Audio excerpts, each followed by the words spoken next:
Hi, welcome everyone. My name is Elizabeth White and I am the president of the Vancouver branch. I graduated from Queen's in health studies in 2015. I'm so excited for today to talk to our amazing panelists and have a great conversation about what it's like to start out in the job market. And I hope that we can all walk away with a few tips and tricks regardless of where we are in our career. I'd like to start out by acknowledging that I am personally right now on the unceded territories of the Musqueam, Squamish, and Tsleil-Waututh nations, and we thank them for caring for these lands and waters since time out of mind. Also, let us acknowledge that Queen's University is situated on the traditional Anishinaabe and Haudenosaunee territory. We are grateful to be able to live, learn, and play as uninvited guests on these lands. I want to let you know that we're using a live transcript for this event, and we're also recording it. So if you attend, you're like, wow, this was great, and you want to send it to a friend, you'll have that. We'll have that option. Also, I'll be monitoring the questions through the Zoom Q&A feature throughout the event, and I'll be feeding questions to our moderator, Diana, to ask if you have something that's burning inside that you really want to ask. And I'd like to start off by just welcoming our panel moderator and volunteer, Diana Chang, ArtSci 2010, and she's the VP of External Relations. Diana actually started her career right after graduating, working for Queen's in admissions. So she got to travel all over the world and meet so many international candidates. So she's been a part of a lot of interviews herself. So she's the perfect person to do this. And I love working with Diana on the Queen's exec, and I'm very excited. And we met doing the grouse grind. So that's a very Vancouver meeting. So I'll hand it over to you, Diana. Wonderful. Thank you, Elizabeth. And hello, everybody, and welcome to all of our Queen's friends, hopefully from around the world. And I guess a lot of us are calling in from Vancouver and Western Canada. So thanks for being here. We have a lot of ground to cover, so I'll do my best to keep everyone kind of following our schedule. But as Elizabeth said, please feel free to chat in the open chat there and pose any specific questions that you have. We have an incredible host of panelists joining us today. I'll give more of their bios as I introduce them, but we do have three wonderful alumni joining us, all from different perspectives and walks of life, but of course connected by our love for Queens. And essentially we will be kicking off with Carly Fink, who is ArtSci 2014, who currently works as a career counselor at Queen's Career Services. So we thought it would be a great way to start things off. So with that, I'll turn it over to Carly. Thanks, Diana. So my name is Carly, and I am one of the career counselors at Queen's Career Services. And today I want to share a little bit of a perspective for making career decisions. And I also want to share some information about how Queen's Career Services can support you in your career exploration and job search, even after you graduate. So I'll start by sharing a little bit about this career decision-making model. I read a study a few years ago when I started this job at Queen's that really reshaped the way I thought about how people establish careers. And I've shared it with a lot of students since then, and many of them find it helpful. So I figured I'd share it here today. This was a study of about 100 people across Canada between the ages of 18 and 28. And it was called The Decade After High School. It was all about the strategies people used to establish their careers after graduating from high school, whether they went straight into the workforce or went to college or went to university or did some combination of those things. People faced similar challenges getting started in their careers.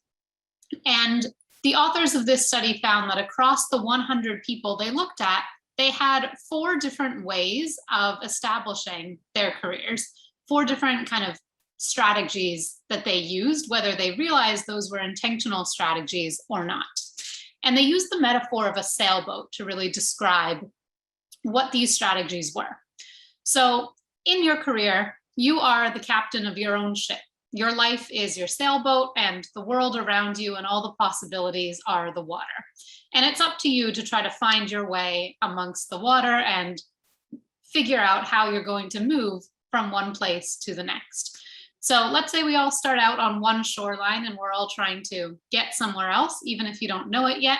how you get from point A to point B, where you are to where you might want to go, is what the study looked at. And the 4 different ways that they described were called navigating, exploring, drifting, and settling. So I'll just take a brief moment to describe each of them, though I'm very happy to get into more depth if anyone wants to book a career counseling appointment with me, for example. So navigating is what society often holds up as the standard a lot of the time. Navigating means before you even leave the shore, or maybe as soon as possible once you're in the water, you pick a point on that land far away and say, that's my goal, that's where I want to go. And every decision you make is trying to get you there as quickly and seamlessly as possible. Exploring, on the other hand, does not necessarily pick a specific destination, but picks a broad area. So maybe you want to sail north or you want to sail east. But it's not until you get a little bit more close that you're able to actually differentiate between those points on the shore and decide maybe you go to one, or maybe you go to the other, or maybe you go to one and then the other. Drifters have a quite different way of approaching things. They might leave the shore without a destination in mind at all. They might try to be in the water and just enjoy the ride and see where the waves take them. And finally, settlers are those who might drop their anchor somewhere while they're in the water because that's where they have to be. So they might not have a conscious choice to be somewhere, or they might have a conscious choice to stay where they are, not because they necessarily love it or because that's their ultimate career goal, but because there are other factors in their life that constrain them for the time being. And so what I wanted to highlight today is how society really tends to focus on navigators. And I see a lot of students who come to us thinking they need to have a plan and have a specific goal or destination before they even get started in career development. But really, each of those strategies has its own pros and cons. And I work with some navigators as well who might struggle because they might decide at some point that their path is no longer for them, and then they're lost. Or maybe they pursue something and it doesn't work out, and then they're lost or confused about how to move forward. So each one has its own pros and cons. And I hope that no matter what you might be feeling or no matter what you might be thinking about your career and how you might want to move forward, there is a way to get where you might want to go. And there is a way to make the best of where you might be now, even if you don't necessarily fit that mold that a lot of people in society seem to hold up as the standard. So just before turning it over to the rest of our wonderful panelists for today, I wanted to say that in career services, we help people figure out what their career goals might be, and we help people figure out how they might get there. And we try to be really conscientious of all the factors that might impact people and help them move forward, as well as maybe prevent them from moving forward at certain times. So if you are interested in having any career support from Queen's, most of our services are very available for students up to 1 year after they graduate. So even once you finish your time at Queen's, you can still connect with us. We have a pretty robust website that I'll share in the chat if you are interested in exploring it. Our website just got updated, so there are still a couple broken links, but they'll be fixed in the next couple days. And then you'll see there's a tab with services we offer for students as well. We offer 3 main services for students and alumni. We have drop-in advising, which runs every day from Monday to Thursday in the afternoons on Eastern Time. We have one-on-one appointments, which you can book for anytime, morning or afternoon, Monday to Friday during our business hours. And we have workshops on different topics if you're interested in starting with some basic information in a group format. And all 3 of those services will be available in person and remotely for the fall 2021 semester. So whether you're in Kingston or anywhere else in the world, you can connect with us, and we hope you do. And with that, I'll turn it back over to Diana.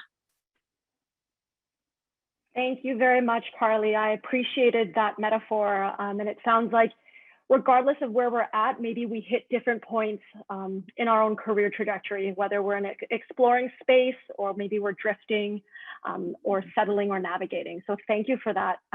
Great way to frame the discussion. Super delighted to introduce our next speaker, Tanya Jarrett, MBA 2011. Tanya is Chief People Officer at Traction on Demand.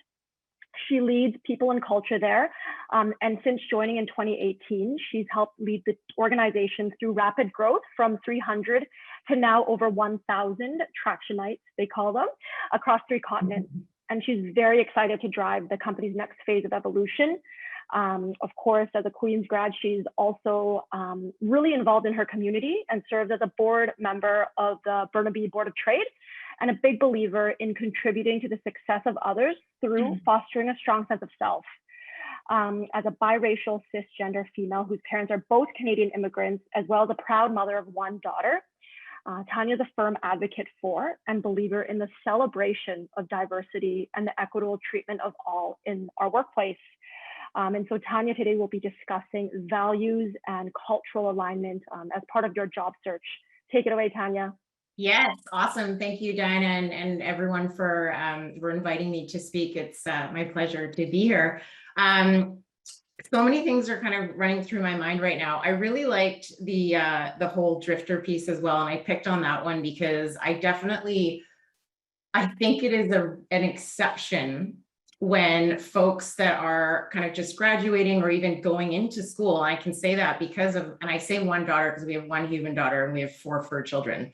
So the human one is leaving our home actually in 2 weeks. And it's been very interesting to see her grow up, just even raising a daughter in this age, wherever. It's just a very interesting time.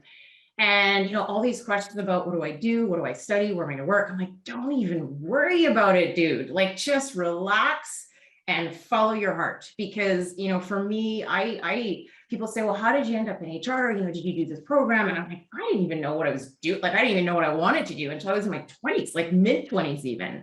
And a lot of it is just really about when we're kind of speaking to the cultural alignment and whatnot.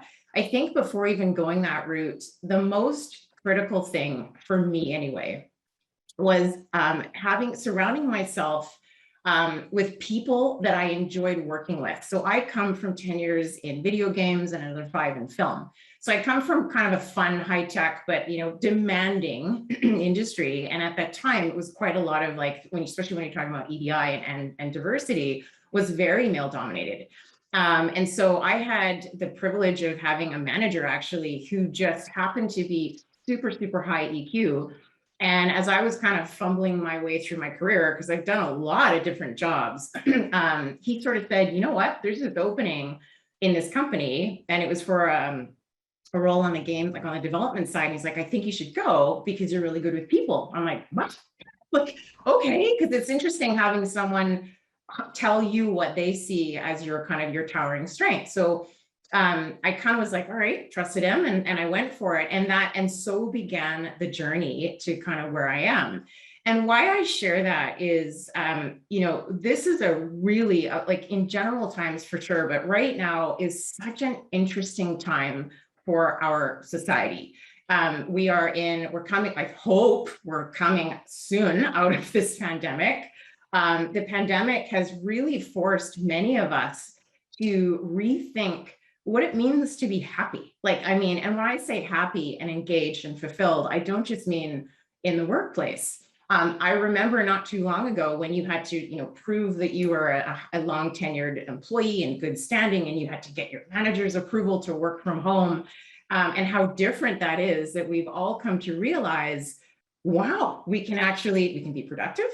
I can take my kids to daycare. I can look after my dogs. If I need a mental break, I can just go outside for a minute. I can look after my aging parents, whatever it is for everybody. And so it's really forced us to think about, okay, if this is a possibility, where do I really want to be? And so in a time where there's a massive shortage of talent, which is also a bit of a juxtaposition when you think about the high attrition rates that many companies across many geographies and industries are seeing. So I'm like, well, where are these people going? They're leaving their roles, but they're also hard to find and fill. So you're joining the workforce, if you're not in it already, at a really interesting time, because where cultural alignment and values were important for some before, I think now more than ever, when we think about you're here because you want to be, not because you have to be, is a complete paradigm shift from even a couple of years ago. So when I think about advice that I give to my friends and to those with whom I work, I think number one is just, start to try and feel comfortable not knowing. It's okay, because part of the fun here is the path of discovery. And, and only after some time in a role or doing something or at a company will you really start to feel like you found, your vibe. Is this where I'm happy? Is this where, and cultural is this funny thing, because when you're in person and you see things in the office, like for example, our workplace is full of pranksters. We are literally pranking each other all the time. Nobody really does that anymore. So it's like, well, how do you do that? So now we just prank virtually. And I will not even get into some of the stories that we do because we aren't going to have time, but it's just what I'm getting at is it's fun. And so when you can think about, as you start to, walk through the career journey, or even take the next step in your career journey, or further your education, or whatever path you're on, don't ever feel like you have to stick with one thing and that's it. Look for companies, like for me, when, and as part of my bio, part of it now after so many years working, which sadly ages me, but I want to be a connector now. I want to be able to help others, into my network and help people understand how they can get hooked up with mentors and what even a mentorship, like a really healthy, proactive mentorship relationship even looks like, because I think there's some misconceptions there as well. And so again, just kind of in the interest of time, and wrapping up this thought on career or cultural alignment, for me, it was really important that we were also, doing good business, but using business as a force for good. And so we're called B Corp certified, which is something that I found really interesting to myself, which is that everything that we do not only enables us to, have the privilege of really great, fulfilling careers, but it also helps us give back in many different ways, and to ensure that we're being responsible to Mother Earth and to everything. So that cultural piece is kind of like the added benefit of finding your superpower. And that superpower is really just, get feedback from your friends and mentors. Like, what do you think what just kind of stands out for you? What's a towering strength? Where do you see opportunity? And then continue to kind of dig into those conversations, and just be open to learning more about yourself, and just lean in and get curious and enjoy the ride. I hope that that's helpful. I don't want to hog up too much of the time. And I would just say to you, if there's anything outside of this, any help that I can offer, I'm always happy to do that. So find me on LinkedIn and we'll hook up, and I'll help any way that I can.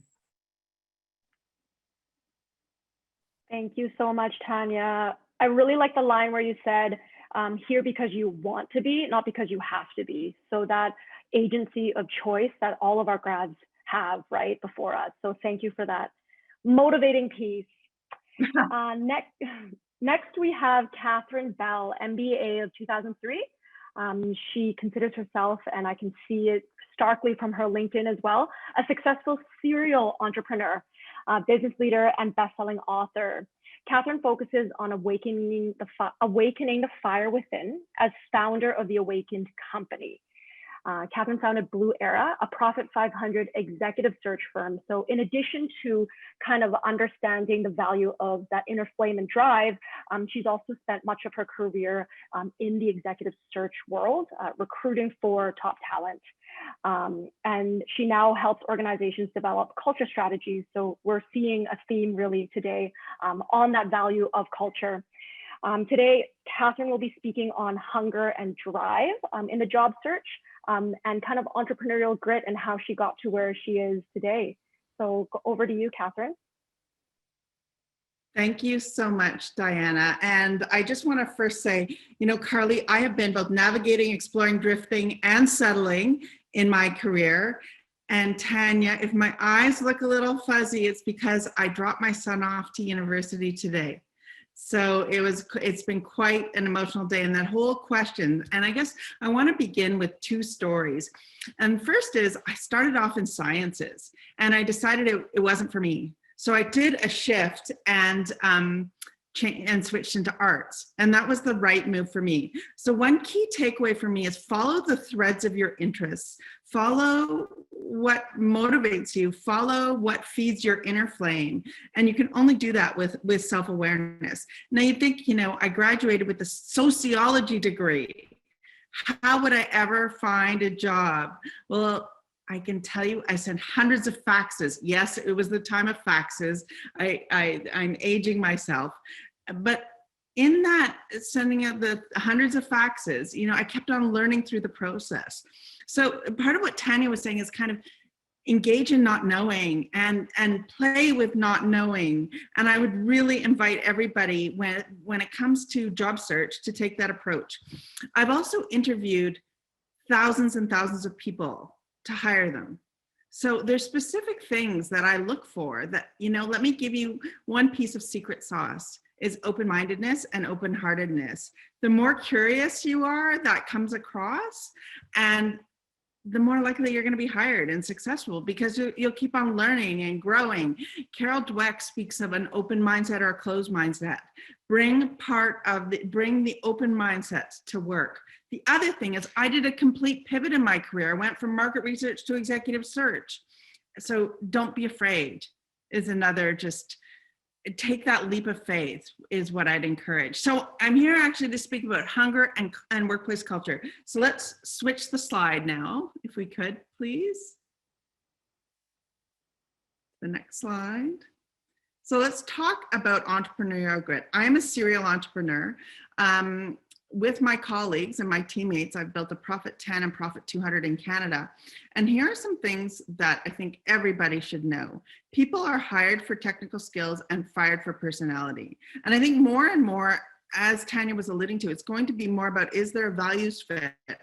Is this someplace that I want to be? And I think COVID's really allowed us to re-examine this. So really focus on, is there a values alignment? Is there a vision alignment with the organization that I'm looking at? And I also want to give the caveat that there is no perfect workplace. However, there are great ones. And how do you get an understanding whether it's a good workplace for you or not is do reference checks. A lot of people think that the reference checking process should only come from the the company hiring, but it should also come from the candidate hiring. What's a person like who you're going to be working for? Do they have a clearly articulated vision? Are their values actually lived and embodied? Because these types of things, we always begin with why. That I would invite you to. And the entrepreneurial grit is like me with those 200 plus faxes off to people, is keep on pulling the strings, keep on working at it. And there'll be a time to explore, there'll be a time to navigate, a time to drift, and a time to settle. But you've got to feel into what is the experience in the moment and what is most needed for you in your career in the moment. So let's go to the next slide again. So hunger goes a long way. I was recently evaluating a group of companies and which companies should get some money. And the way I evaluated which leader got the money was their hunger. Do they have the drive to actually make things happen? And ultimately, strategy is action. We often think, oh, strategy is just, it's way up there. No, strategy is about how every day are we living our lives. So what I'd recommend to people who are searching for a job is first create your own marketing plan and be very clear with what it is that you want to do. However, don't limit it. Like, see the different pockets, the different piles that you're interested in, and then create from that plan, demonstrate that you have the capacity to do that job. What we'd often do is we'd have the job description and we'd have a matrix. Does the candidate actually fit the requirements? So spend a lot of time in terms of the job description, looking at whether you're a fit or not and how you actually meet it. We also have to be aware of gender bias here, because women will often downplay their experience while men will overplay their experience. So just be aware of that when you're doing your job search. And I'm going to just play with you right now. Do something that's helpful to other people. So here's an example. For anyone who comments on the Awaken Company's Instagram, Facebook, LinkedIn, Twitter page about this seminar, I'm going to send you a copy of the Awaken Company. So comment on our page and say what you like, say what you've learned, share it with other people, get engaged, because you never know who's listening. So do that, and then I'll send you a copy of the book. My email is Katherine@awakencompany.com. But this is an example of we've got to engage differently and get creative and let our true spirit show up at work. And I can't tell you how much follow-up matters. Follow-up matters so much. So the invitation is here. When you meet with somebody, say thank you. Send them an email. Send them something surprising. Tell them the 5 reasons that you think you should be hired. That would be the invitation, is to get clarity in terms of what your value proposition is and what you can offer the organization. And allow your career to flourish like a garden, but don't expect a straight trail. It's going to be meandering, and enjoy the ride, because life is just too short. Having just dropped my son off to university, I can't believe he's already at university. So just enjoy every moment and investigate it, innovate, and create all the way through. So with that, I will close it off, but please, leave a comment on awakencompany.com. Thanks, Katherine. I will go do that after this session. Thank you. I'd love a free book, more reading material. Thank you so much for that. Very energizing, and I think also a great segue into our final speaker. I really liked your points on setting yourself apart and kind of showing that values alignment right at the get-go by kind of interviewing the other side as well. So thank you for that reminder. Our third guest speaker here is Julia Gordon, ArtSci 2012. Julia is a consultant in Deloitte's Human Capital HR Transformation practice. And prior to that, she worked as an HR analyst, so gaining experience in benefits, compensation, planning, and analytics. She's also worked in both power and utilities, as well as nonprofit sectors, so covering a wide range of industry. Presently, Julia is very interested in helping companies develop and implement effective human capital strategies to maximize employee potential and achieve objectives. She also completed her MBA from the Ivy Business School and does have a Bachelor of Science from Queen's and a postgraduate certificate in HR management from George Brown College.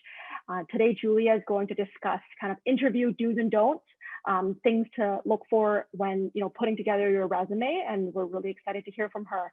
So go for it, Julia. Thank you so much, Diana. I'm very excited to be here today, and I just wanted to start off. Carly, I loved that story you said, and similar to the other panelists, I definitely was at different stages of that navigation. I've been a drifter, I've been an explorer, I've been a navigator, and I would say especially, don't worry straight out of school if you don't know what you want to do. I graduated from psychology, and what I knew straight out of school was that I didn't want to be in psychology. I actually did not like the whole research process. So I tried to just kind of be one of those drifters, talk to different people, tried to figure out after the first year after school what I was really interested in, and ended up landing in HR. And since then, I would say it was only in the past, couple of years that I knew, okay, I love HR. I'd love to get onto the consulting side. And so that's kind of when I became a navigator and ended up doing my MBA. So it's all a process, it's a journey. And I think I really liked what Katherine said about, follow that, your thread of interest. You don't have to necessarily pick one thing right now. There are so many options out there. So what I'm gonna help everyone out with today, and this is something I'm super passionate about because I've been there, especially recently. Like I said, I just finished my MBA, and so I was back in the job hunt when I finished the program, and so I've been helping out a lot with my colleagues, my classmates, friends, family. I've gotten really passionate about helping people land that job that they're really interested in. And so I hope that this kind of helps you a little bit with the next steps once you've figured out where you want to apply to. So if you want to go to the next slide. So I'm not going to spend too much time on this, but this is resume do's and don'ts. I'll just leave this up on the screen, and this is recorded, so you can come back to it. A lot of these things you can find on your own when you're doing just a regular search for when updating your resume. But something I did really want to highlight that I've noticed a lot of people miss, especially when you're straight out of school and you're just learning how to create a resume, you want to make sure that your resume isn't just kind of a list of your job experience, a list of like your experience set as kind of like job descriptions. Instead, you want to use, when you're writing your resume, you want to use the CAR method, or I've heard it as the STAR method. But the CAR method is, you want to write your experience through including context, action, and result. And so instead of saying something like responded to customer inquiries, you want to include, so what's the context? Okay, so you responded to customer inquiries, but you want to say something along the lines of how many customers did you help with their inquiries, and what was the result? Were you able to help improve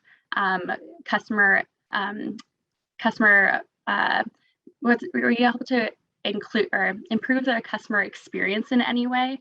And that way, it just it helps you to stand out and makes you show that you're able to drive results for your employer. You also want to include quantifiable and measurable results.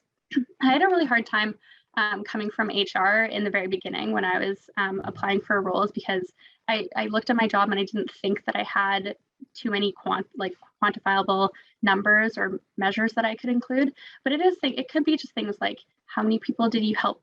How many people did you help to respond to an inquiry, something like that? So there's lots of examples out there that you can find.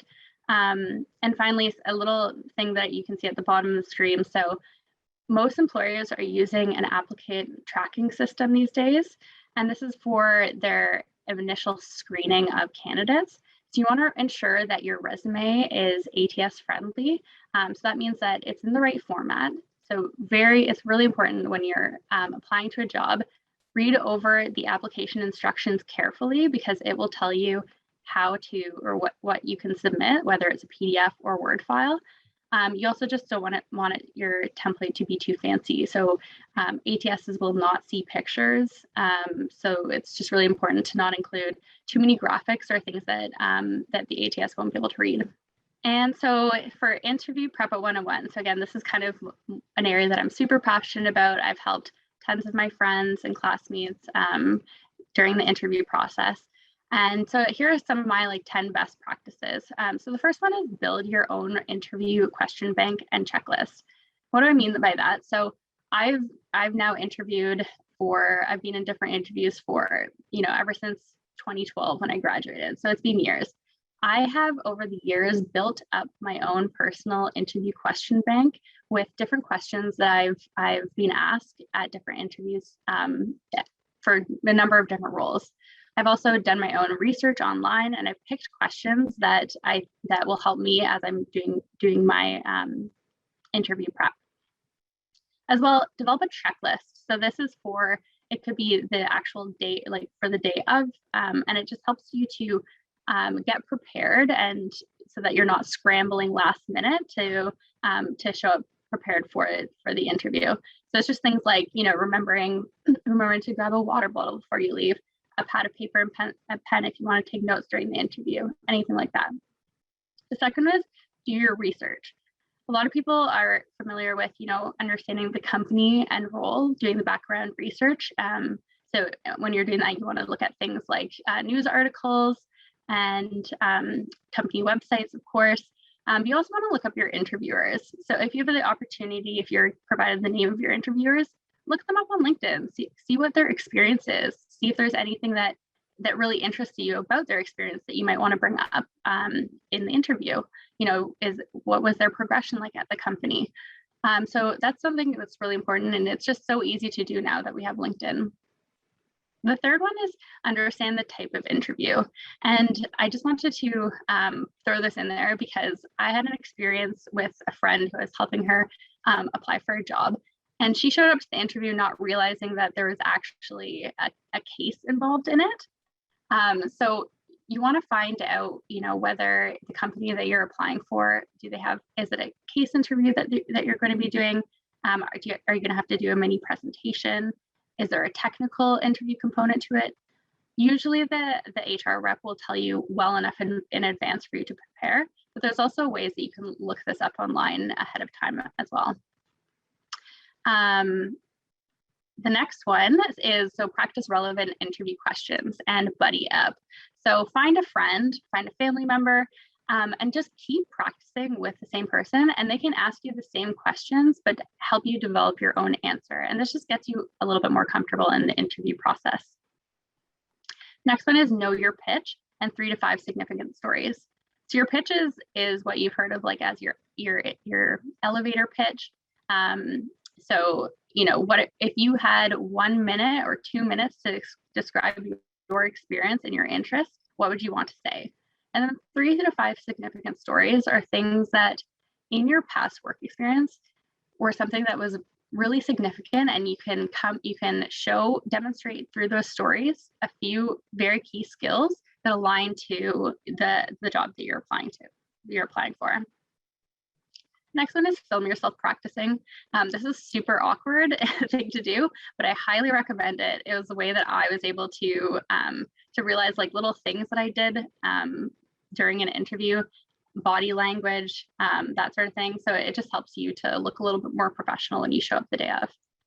Next one is be authentic. And what I mean by this is you can practice and memorize all you want, but to really sound authentic, it just means that you need to know your story and know your experience. I can tell when somebody is over rehearsed for something, and they'll stumble upon a simple question just because they haven't memorized something. So it's always good to just be authentic, your story, and just be confident in yourself. The next one is interview the interviewer. So this is something that Katherine mentioned, as well as Tanya, and it's so important. These days, you want to come to an interview and think of it as they're interviewing you, but it's also your chance to interview them. So figure out if it is the right fit for you, because the last thing you want is to work for a company that just isn't the right place for you, that doesn't align with your culture and values. Next one is plan ahead. Again, your checklist will help you out with that.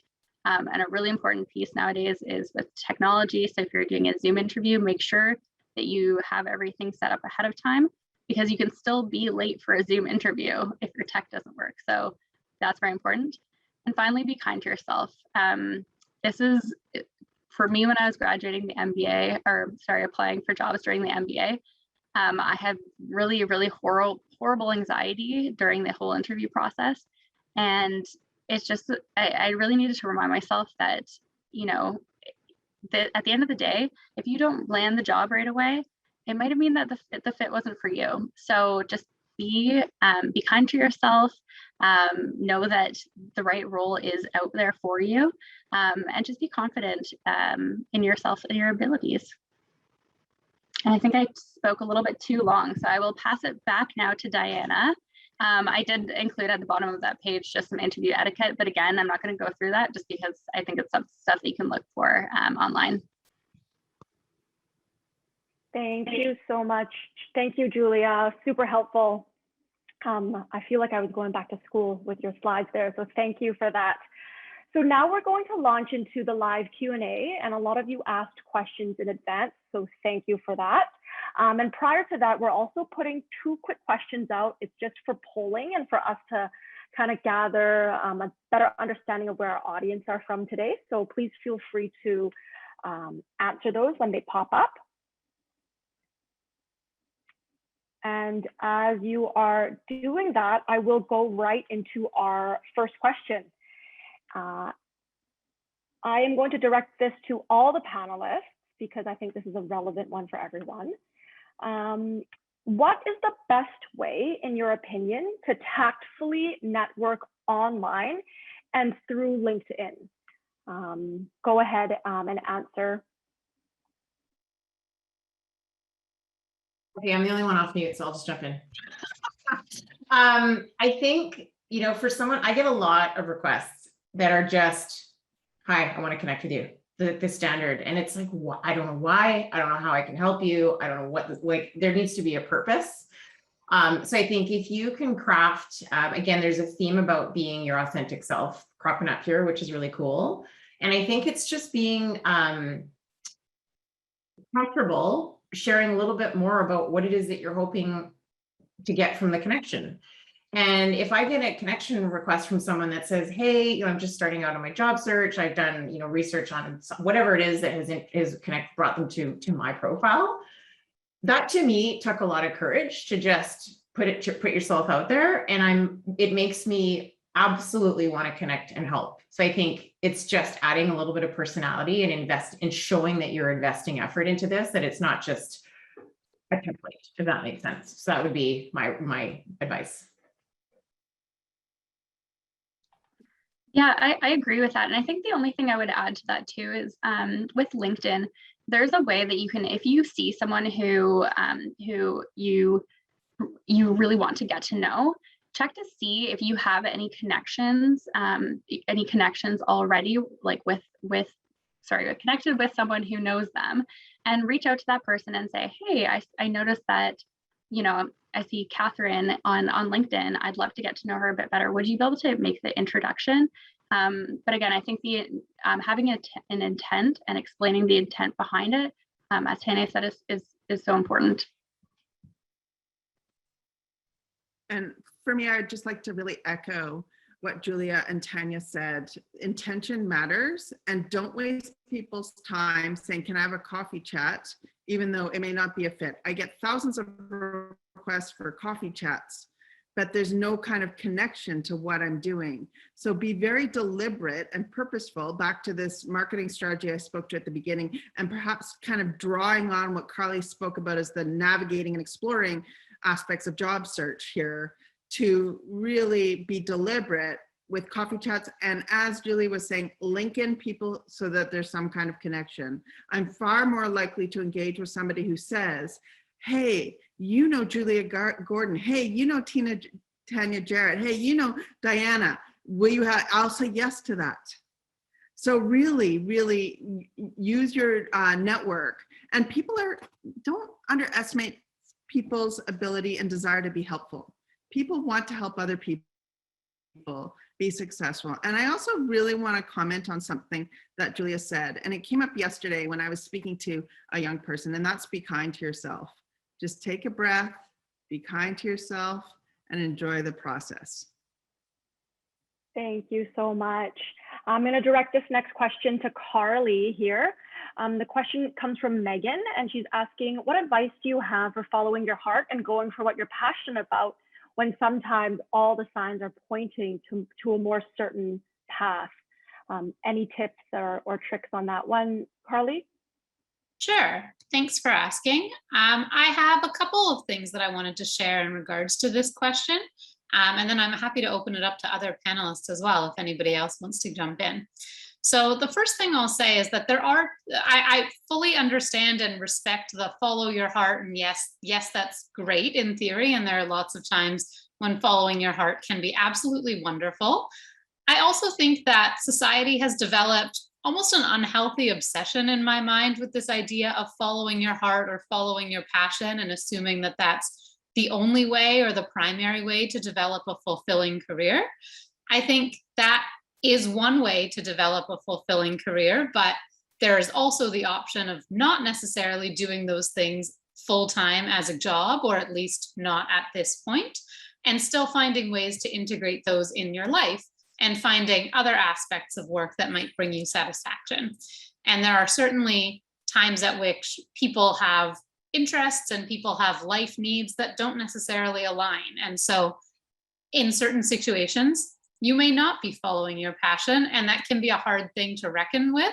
So I'm not saying that you, Megan, can't. I don't know you well. This is not a personal commentary or attack, but to say that at times that isn't feasible or practical for different people in different situations.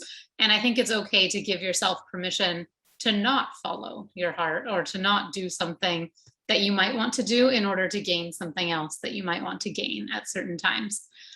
The other thing that I wanted to share here, and I think this is more relevant if you are saying, okay, I'm prepared and willing and wanting to take this risk and follow my heart, even though it means giving up this uncertainty, is this notion in career development called positive uncertainty. And positive uncertainty is the idea that life is always uncertain, but we can choose to some extent whether we feel positively or negatively about that uncertainty. And I think the pandemic is a really good teachable moment here for this idea that life is always uncertain, because there are people who have the mindset that life is certain, and you might think you're on a stable, secure, linear career path, or you might think that things are going to be a certain way. And there are a lot of times when it seems like those things are true, and then something like a pandemic happens and shatters a lot of our assumptions and changes our lives in ways we wouldn't have expected. And although the pandemic is a more extreme example than most, I think there are lots of ways we can see uncertainty and change show up in our day-to-day lives. And it can influence our choices and the opportunities we have access to. So I would say you don't necessarily have to assume that certainty exists for anyone. But if you are choosing to take more uncertainty, and sorry, there's some traffic, I'm not sure if you can hear. If you are taking on uncertainty, it's helpful to cultivate a mindset by which you know there's uncertainty and you also trust yourself to manage that uncertainty.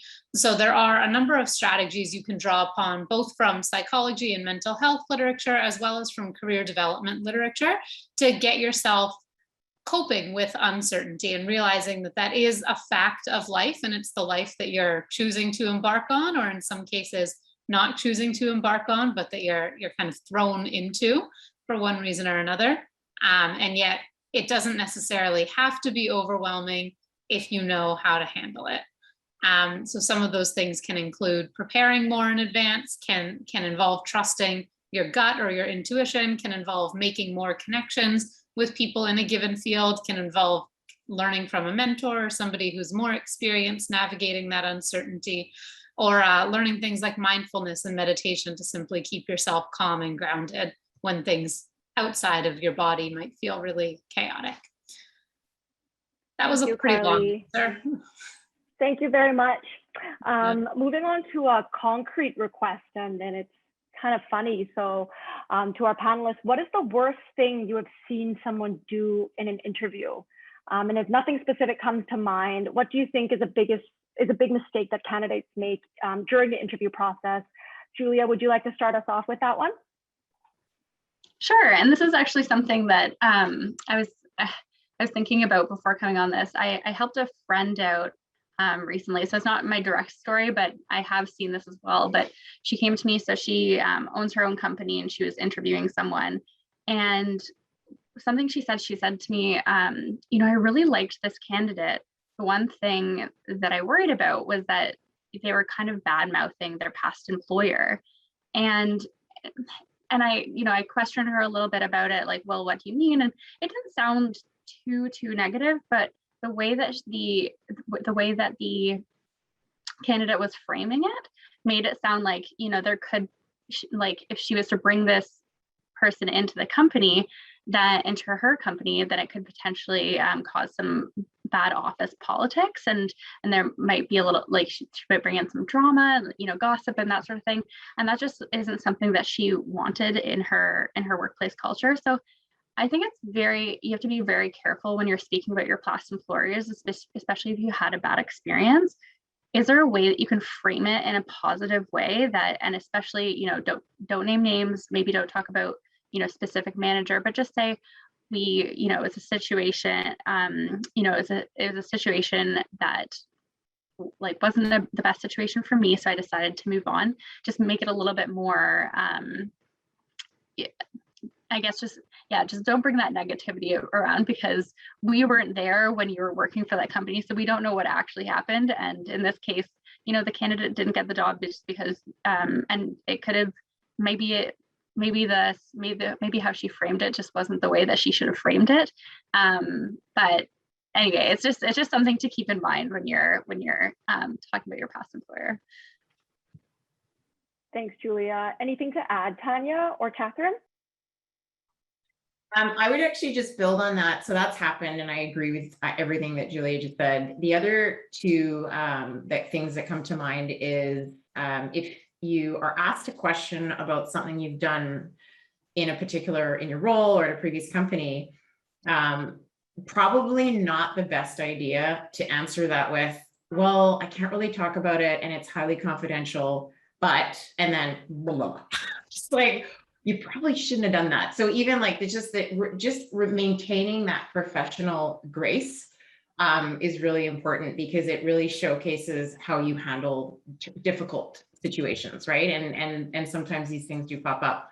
To answer the question, I'm kind of chuckling because I remember this lady. She answered the phone in the midst of an interview. She's like, "Oh, so sorry," and picked up the phone. She's like, "Hello, I'm in an interview right now," and I'm like, "Oh my gosh." Just, maybe don't do that unless it's an emergency. So those are my 2 little tidbits. That, and I would say showing up late to an interview, like don't answer your phone and don't show up late. You just should never do, like, yeah, that just should never happen. Yeah. And bring your energy, because the most important thing that everyone has is the gift of time, and it's very limited. So if you're giving your time and a bunch of other people are giving you theirs, just engage and make the most of that time together. I could really make an SNL skit out of this question, because I've interviewed so many people. I've had people show up with luggage. I've had people hit on me. I've had like the whole gamut, because I did executive search for over a decade. It's truly, however, here's some things I really think it's important. Address your gaps properly.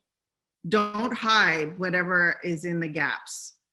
Be authentic. Back to what Julia was saying, be authentic. The other thing is, when you give a reference, if you're ever asked to give a reference, also be authentic. Because what's happened is I've had referees say glowing things about candidates, and then a year and a half, 2 years, say something totally different.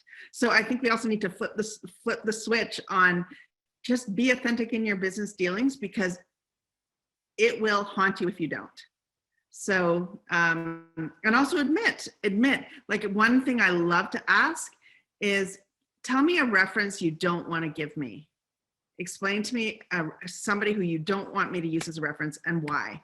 And that to me is very illuminating too. So there would be my additional tips and tricks. Thanks, Katherine. That's a good one. Flipping it. Another good question that came through: what are some ways to go about finding a mentor? Of course, our recent grads are always, and in general, we're always eager to keep growing and learning from one another. So do you have any tips or resources when it comes to finding a mentor? I'd love to jump in there. This is really, really important. And I think a little bit, we talked to this when we were referencing what to do and what not to do with LinkedIn. If you have folks in your network or our second and third connections or whatever the case may be, and there's someone that's in a role that you're like, gosh, that sounds amazing, and the company sounds amazing, and I would love to learn more. I have yet to meet anyone truly who I've asked for help, just saying, hey, here's what I'm hoping you could do. Would you mind just giving me like 15, 20 minutes of your time? And they'll always, I think it was Katherine, I can't remember, I think we all touched on it, where humans want to help each other. Like community is what drives us forward. Otherwise, what's the bloody point of any of this, right?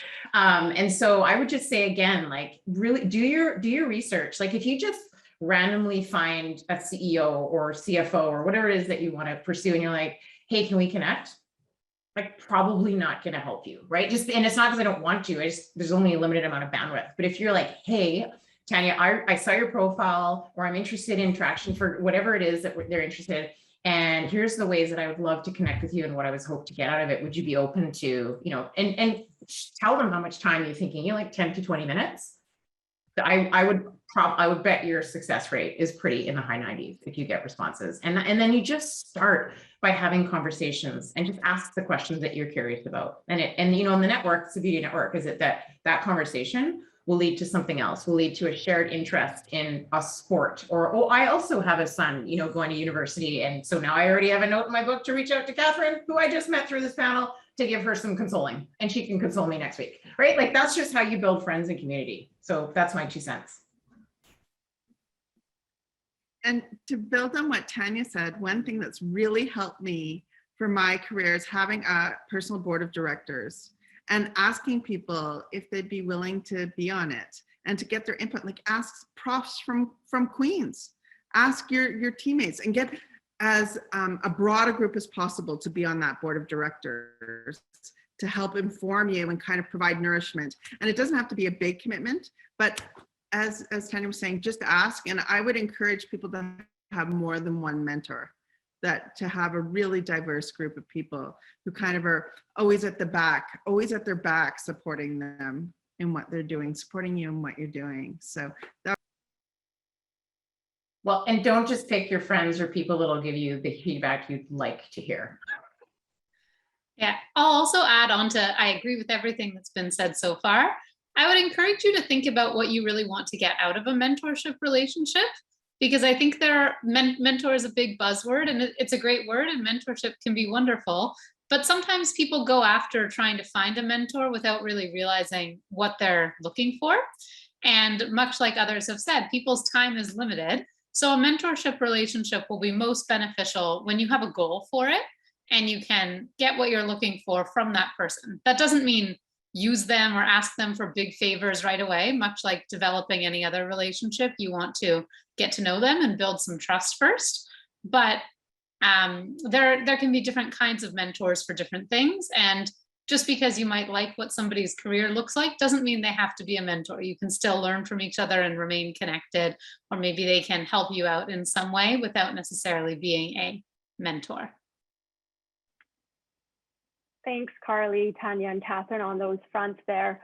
We're running really short on time, so we're going to have one last question here, and it's posed by Laura, and she's asking, what is the best question to ask at the end of an interview?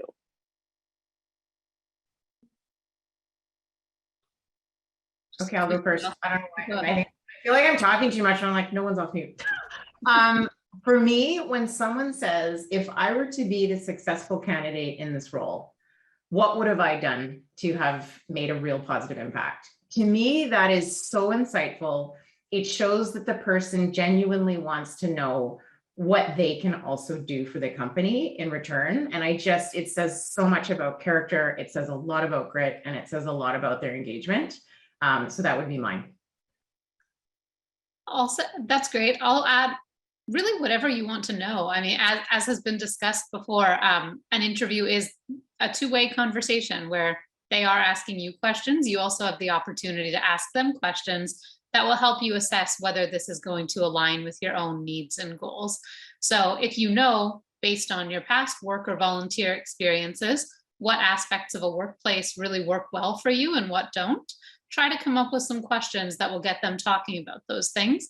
And then as they respond, really after they respond, you can also share, oh yeah, that sounds great. That's exactly what I'm looking for because of this. Or, oh, that's good to know. And just keep that in mind. You don't have to say, maybe that's not what I'm looking for, but you can think that over afterwards. I think one last thing I just wanted to throw in, I think my main advice for those questions at the end of the interview is ask questions that you can't find the answer to on their company website. I think it just shows that if you're asking a really like thoughtful, intelligent question, you really thought about it, and it's a question that, again, it's like the interviewer. This is your chance. Will you fit with the company? Are they a fit for you?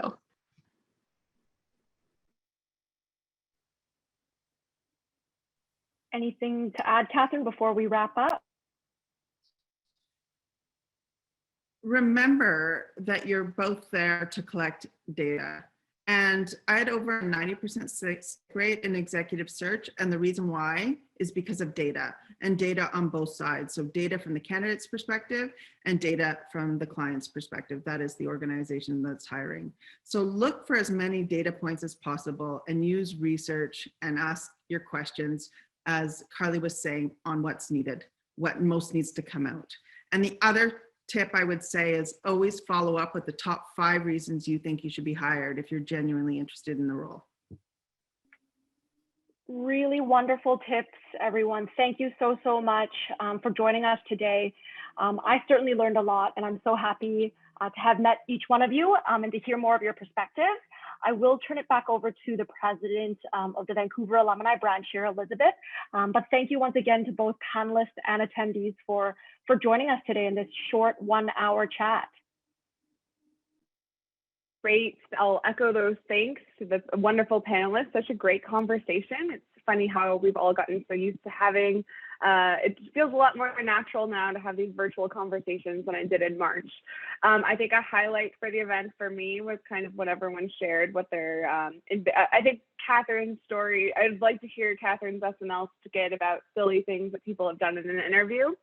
Something that I always do before a job interview is I like go to the bathroom and I make like this power pose to like give myself confidence before the interview. And if you hold that for 10 seconds, it's scientifically proven to improve your chances. And thank you to the Vancouver branch for developing this event. Our next event is on October 16th. We are doing the Grouse Grind as a group casually. I'd encourage you to join our Facebook group so that you can get details on that for carpooling and doing that. And that's also the Queen's homecoming weekend, so it would be fun to kind of get together during that time. You will all be receiving a link and a post-event survey following this webinar, and I encourage you to complete this as it will help us inform future programming. Thank you so much, everyone.